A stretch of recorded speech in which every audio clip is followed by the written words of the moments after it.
ओम श्री अन्नपूर्णाय नमः। नमस्कार दोस्तों, आपका हमारी यूट्यूब चैनल धार्मिक कथाएं और कहानियां में स्वागत है।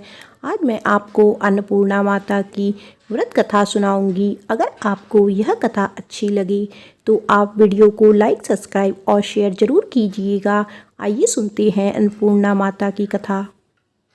एक समय की बात है, काशी निवासी धनंजय की पत्नी का नाम सुलक्षणा था। उसे अन्य सब सुख प्राप्त थे, केवल निर्धनता ही उसके दुख का एकमात्र कारण था।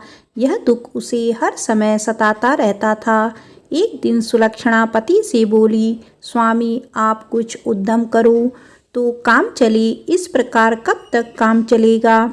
सुलक्षणा की बात धनंजय के मन में बैठ गई और वह उसी दिन विश्वनाथ शंकर जी को प्रसन्न करने के लिए बैठ गया और कहने लगा, हे देवादिदेव विश्वेश्वर, मुझे पूजा पाठ कुछ नहीं आता है, केवल आपके भरोसे बैठा हूँ।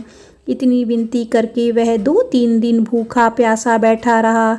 यह देखकर भगवान शंकर ने उसके कान में अन्नपूर्णा अन्नपूर्णा अन्नपूर्णा प्रकार 3 बार कहा। यह कौन क्या कह गया, इसी सोच में धनंजय पड़ गया कि मंदिर से आते ब्राह्मणों को देखकर पूछने लगा, पंडित जी अन्नपूर्णा कौन है।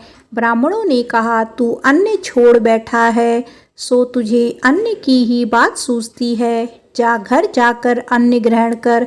धनंजय घर गया, स्त्री से सारी बात कही। वह बोली, नाथ चिंता मत करो, स्वयं शंकर जी ने यह मंत्र दिया है, वे स्वयं ही खुलासा करेंगे, आप फिर जाकर उनकी आराधना करो। धनंजय फिर जैसा का तैसा पूजा में बैठ गया। रात्रि में शंकर जी ने आज्ञा दी और कहा, तू पूर्व दिशा में चला जा। वह अन्नपूर्णा का नाम जपता जाता और रास्ते में फल खाता, झरनों का पानी पीता जाता। इस प्रकार कितने ही दिनों तक चलता गया। वहां उसे चांदी सी चमकती वन की शोभा देखने में आई, सुंदर सरोवर देखने में, या उसके किनारे कितनी ही अप्सराएं झुंड बनाए बैठी थी। एक कथा सुनती और सब मिलकर माँ अन्नपूर्णा इस प्रकार बार बार कहती थी। यह अगहन मास की उजेरी रात्रि थी और आज से ही व्रत का आरंभ था। जिस शब्द की खोज करने वह निकला था वह उसे वहां सुनने को मिला। धनंजय ने उसके पास जाकर पूछा, हे देवियों, आप यह क्या करती हो। उन सब ने कहा, हम माँ अन्नपूर्णा का व्रत करती हैं। धनंजय ने पूछा, व्रत पूजा करने से क्या होता है, यह किसी ने किया भी है, इसे कब किया जाए, कैसा व्रत है, मैं और कैसी विधि है, मुझसे भी विस्तार से बताओ। वे कहने लगी, इस व्रत को सब कोई कर सकते हैं। 21 दिन के लिए 21 गांठ का सूत लेना चाहिए। 21 दिन यदि ना बने तो एक दिन उपवास करे। यह भी ना बने तो केवल कथा सुनकर प्रसाद ले, निराहार रहकर कथा कहे। कथा सुनने वाला कोई ना मिले तो पीपल के पत्तों को रख, सुपारी या घृत कुमारी वृक्ष को सामने कर, दीपक को साक्षी कर, सूर्य, गाय, तुलसी या महादेव को बिना कथा सुनाए मुख में दाना ना डालें। यदि भूल से कुछ पड़ जाए तो 1 दिवस फिर उपवास करें। व्रत के दिन क्रोध ना करे और झूठ ना बोले। धनंजय बोला, इस व्रत के करने से क्या होगा।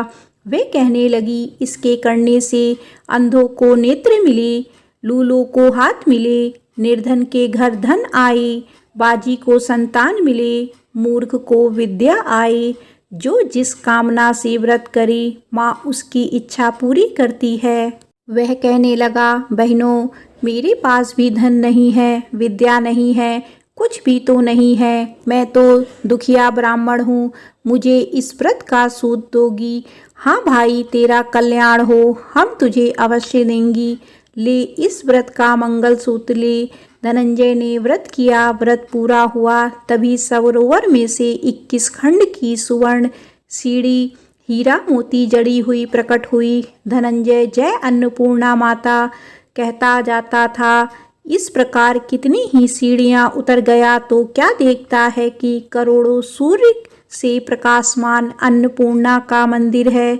उसके सामने सुवर्ण सिंहासन पर माता अन्नपूर्णा विराजमान है। सामने भिक्षु हेतु शंकर भगवान खड़े हैं। देवांगनाएं चंवर डुलाती हैं, कितनी ही हथियार बांधे पहरा देती हैं।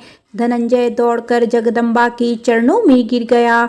देवी उसके मन का कलेश जान गई। धनंजय कहने लगा, माता आप तो अंतर्यामिनी हो, आपको अपनी दशा क्या बताऊं। माता बोली, मेरा व्रत किया है, जा संसार तेरा सत्कार करेगा। माता ने धनंजय की जिह्वा पर बीज मंत्र लिख दिया। अब तो उसके रोम रोम में विद्या प्रकट हो गई। इतने में क्या देखता है कि वह काशी विश्वनाथ के मंदिर में खड़ा है। का वरदान ले धनंजय घर आया। सुलक्षणा से सब बात कही। माताजी की कृपा से उसके घर में संपत्ति उमड़ने लगी। छोटा सा घर बहुत बड़ा गिना जाने लगा। जैसे शहद के छत्ते में मक्खियाँ जमा हो जाती हैं, उसी प्रकार अनेक सगे संबंधी आकर उसकी बड़ाई करने लगे। कहने लगे, इतना धन और इतना बड़ा घर, सुंदर संतान नहीं तो इस कमाई का कौन भोग करेगा। सुलक्षणा से संतान नहीं है, इसीलिए तुम दूसरा विवाह करो। अनिच्छा होते हुए भी धनंजय को दूसरा विवाह करना पड़ा और सती सुलक्षणा को सौत का दुख उठाना पड़ा। इस प्रकार दिन बीतते गए। फिर अगहन मास आया। नए बंधन से बंधे पति से सुलक्षणा ने कहलवाया कि हम व्रत के प्रभाव से सुखी हुए हैं, इस कारण यह व्रत छोड़ना नहीं चाहिए। यह माता जी का प्रताप है जो हम इतने संपन्न और सुखी हैं। सुलक्षणा की बात सुन धनंजय उसके यहाँ आया और व्रत में बैठ गया। नई बहू को इस बात की खबर नहीं थी। वह धनंजय के आने की राह देख रही थी। दिन बीतने गए और व्रत पूर्ण होने में 3 दिवस बाकी थे कि नई बहू को खबर पड़ी। उसके मन में ईर्ष्या की ज्वाला दधक रही थी। सुलक्षणा के घर आ पहुंची और उसने वहां भगदड़ मचा दी। धनंजय को अपने साथ ले गई। नए घर में धनंजय को थोड़ी देर के लिए निद्रा ने आ दबाया।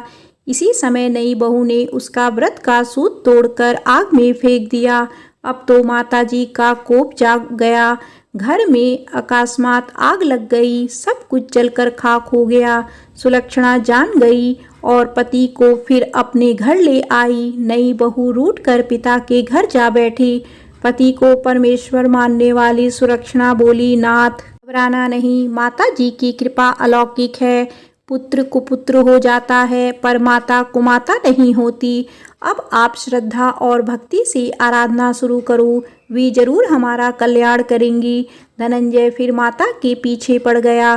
फिर वही सरोवर सीढ़ी प्रकट हुई, उसमें माँ अन्नपूर्णा कहकर वह उतर गया। वहां जा माता जी के चरणों में रुदन करने लगा। माता प्रसन्न हो बोली, यह मेरी स्वर्ण की मूर्ति ले, इसकी पूजा करना, तू फिर सुखी हो जाएगा। जा, तुझे तेरा मेरा आशीर्वाद है। तेरी स्त्री सुलक्षणा ने श्रद्धा से मेरा व्रत किया है, उसे मैंने पुत्र दिया है। धनंजय ने आंखें खोली तो खुद को काशी विश्वनाथ के मंदिर पर खड़ा पाया। वहां से फिर उसी प्रकार घर को आया। इधर सुलक्षणा के दिन चढ़े और महीने पूरे होते ही पुत्र का जन्म हुआ। गांव में आश्चर्य की लहर दौड़ गई। प्रकार उसी गांव के निसंतान सेठ के पुत्र होने पर उसकी माता अन्नपूर्णा का मंदिर बनवा दिया। उसमें माता जी की धूमधाम से पधारी, यज्ञ किया और धनंजय को मंदिर के आचार्य का पद दे दिया। जीविका के लिए मंदिर की दक्षिणा और रहने के लिए बड़ा सुंदर सा भवन दिया। धनंजय स्त्री पुत्र सहित वहां रहने लगा। माता जी के चढ़ावे में भरपूर आमदनी होने लगी। उधर नई बहू के पिता के घर डाका पड़ा, सब लुट गया। वे भीख मांगकर पेट भरने लगे। सुलक्षणा ने यह सुना तो उसे बुला भेजा, अलग घर में रख लिया और उसके अन्य वस्त्र का प्रबंध कर दिया। धनंजय, सुलक्षणा और उसका पुत्र माताजी की कृपा से आनंद से रहने लगे। माताजी ने जैसे इनके भंडार भरे वैसे सबके भंडार भरे। बोलो अन्नपूर्णा माता की जय।